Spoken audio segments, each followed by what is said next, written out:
शान्ताकारं भुजङ्गशयनं पद्मनाभं सुरेशं विश्वाधारं गगनसदृशं मेघवर्णशुभाङ्गं लक्ष्मीकान्तं कमलनयनं योगविद्यारिणगम्यं वन्दे विष्णु भवभयहरं सर्वलोकैकनाथम्।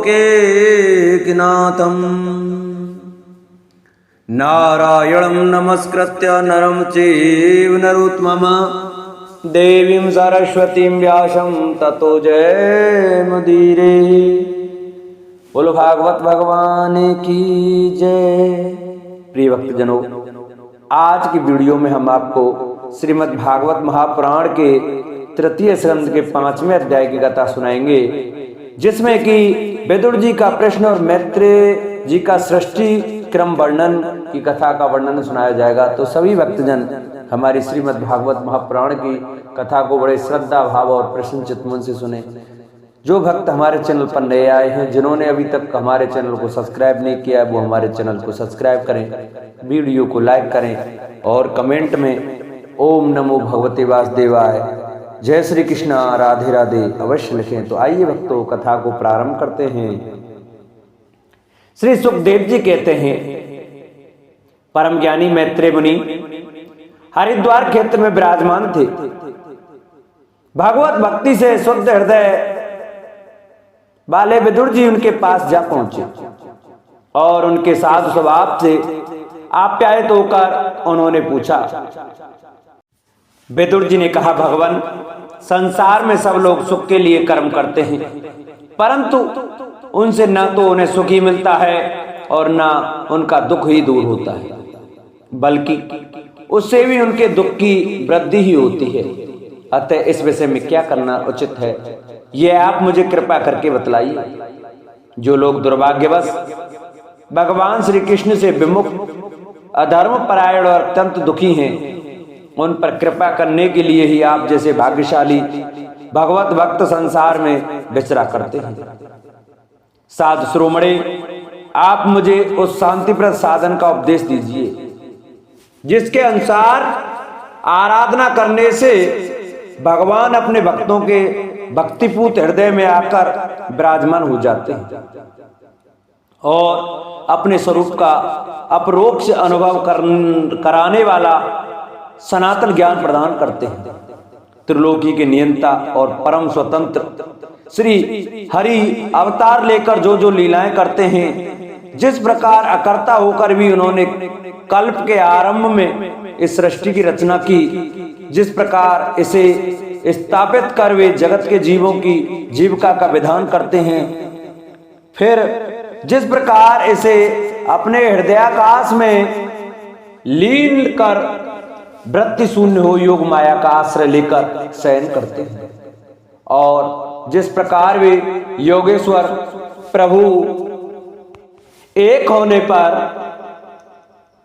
भी इस ब्रह्मांड में अंतर्यामी रूप से अनुप्रविष्ट होकर अनेकों रूपों में प्रकट होते हैं, वह सब रहस्य आप हमें समझाइए।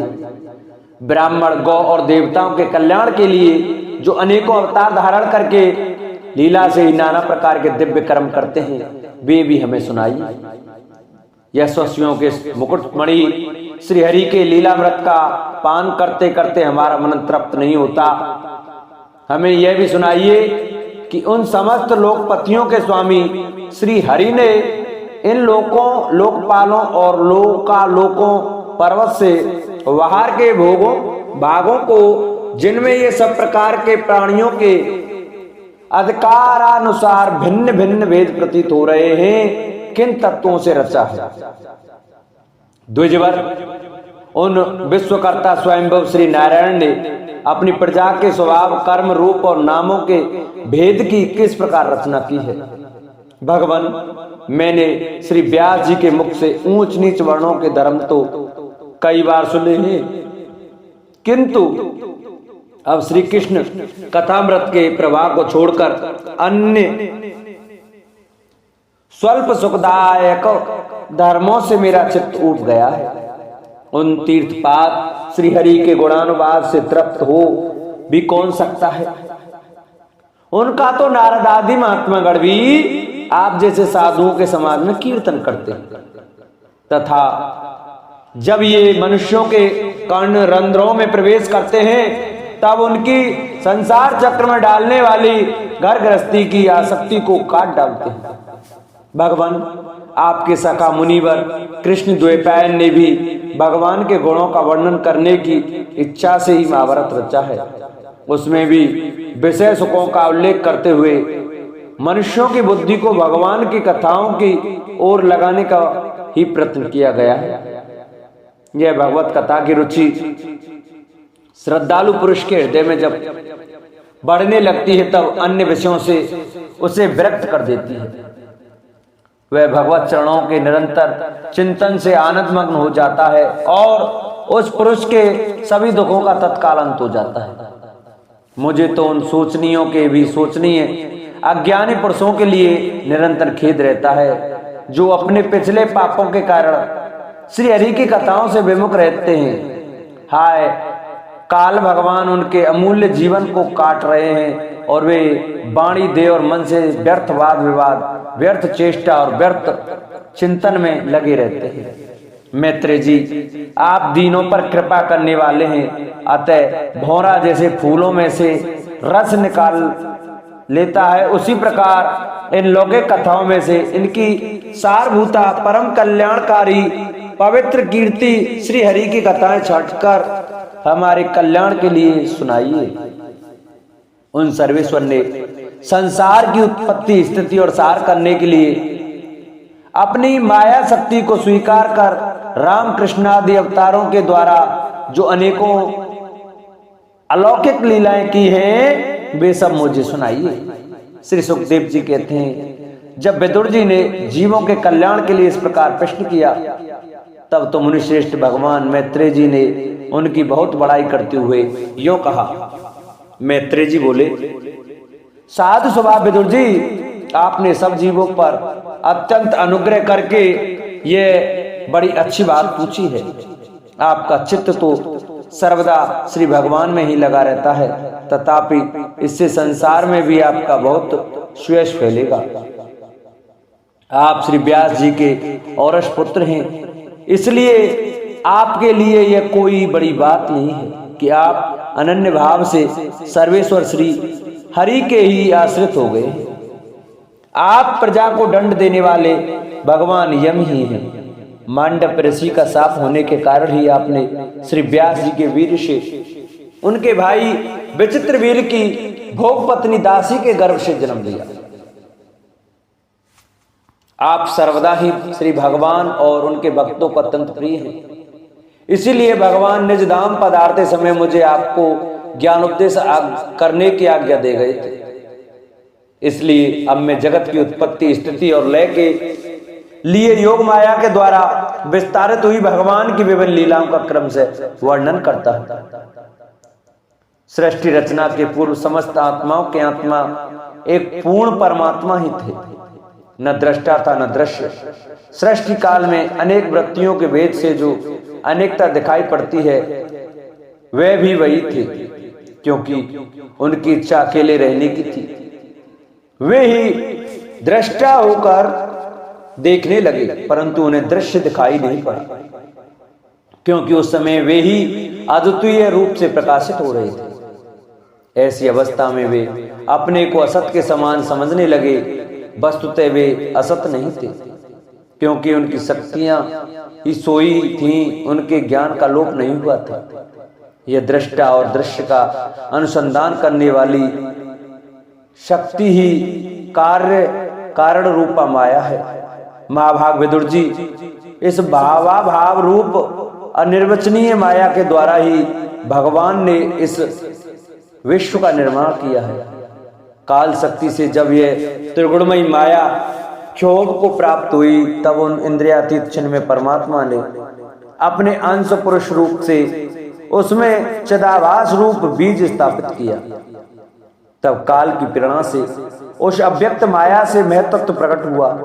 वह मिथ्या अज्ञान का नाशक होने के कारण विज्ञान स्वरूप और अपने में सूक्ष्म रूप से स्थित प्रपंच की अभिव्यक्ति करने वाला था।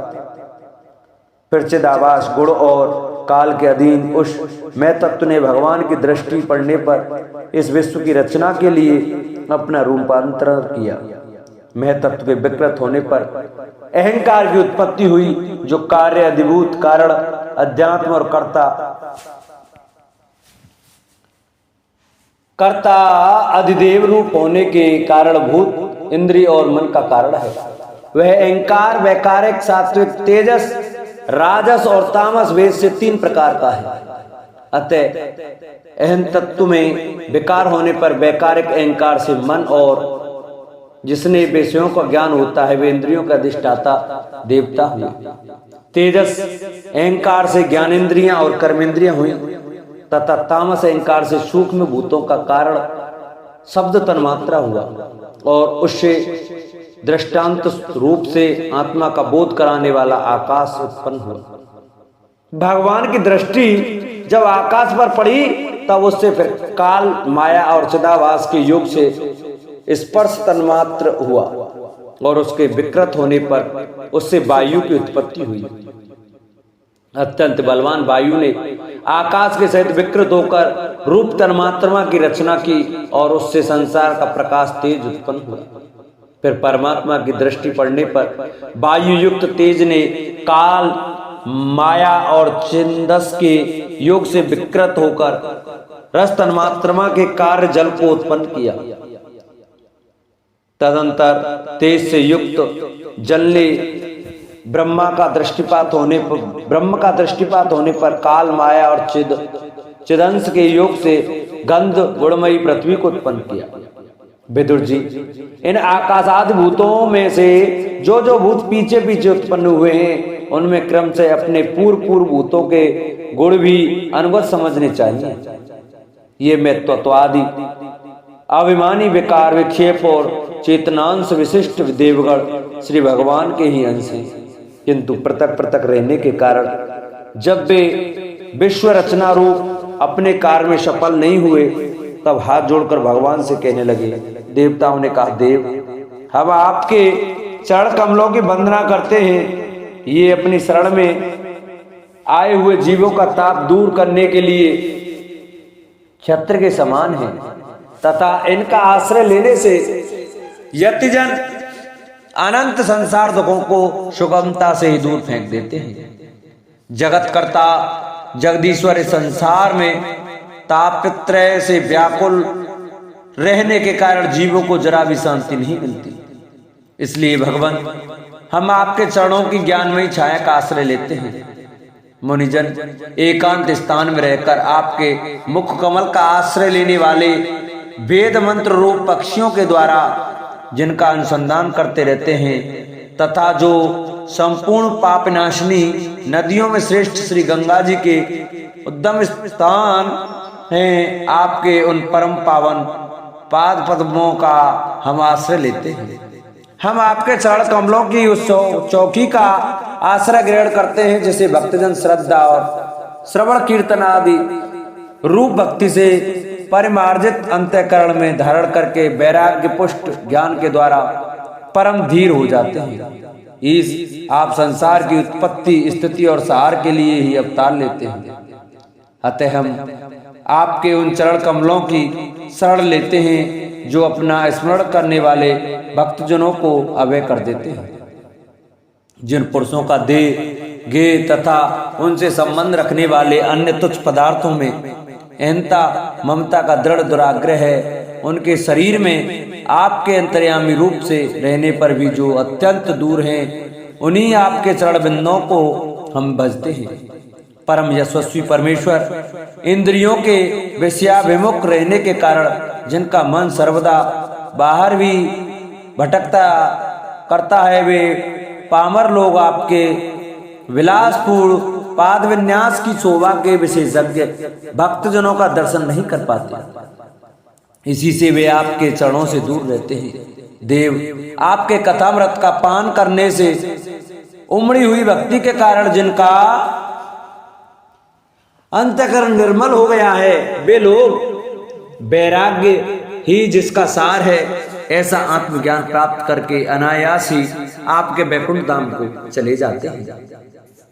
दूसरे धीर पुरुष चित्त निरोध रूप समाधि के बल से आपकी बलवती माया को जीतकर आप में ही लीन हो जाते हैं, पर उन्हें श्रम बहुत होता है, किंतु आपकी सेवा के मार्ग में कुछ भी कष्ट नहीं है। आदिदेव, आपने सृष्टि रचना की इच्छा से हमें टुकड़ों में रचा है, इसलिए विभिन्न स्वभाव वाले होने के कारण हम आप में मिल नहीं पाते और इसी से आपकी क्रीड़ा के साधन रूप ब्रह्मांड की रचना करके उसे आपको समर्पित करने में असमर्थ हो रहे हैं। अतः जन्म रहित भगवान, जिससे हम ब्रह्मांड रचकर आपको सब प्रकार के भोग समय पर समर्पित कर सकें और जहां स्थित होकर हम भी अपनी योग्यता के अनुसार अन्न ग्रहण कर सकें तथा ये सब जीव भी सब प्रकार की विघ्न बाधाओं से दूर रहकर हम और आप दोनों को भोग समर्पित करते हुए अपना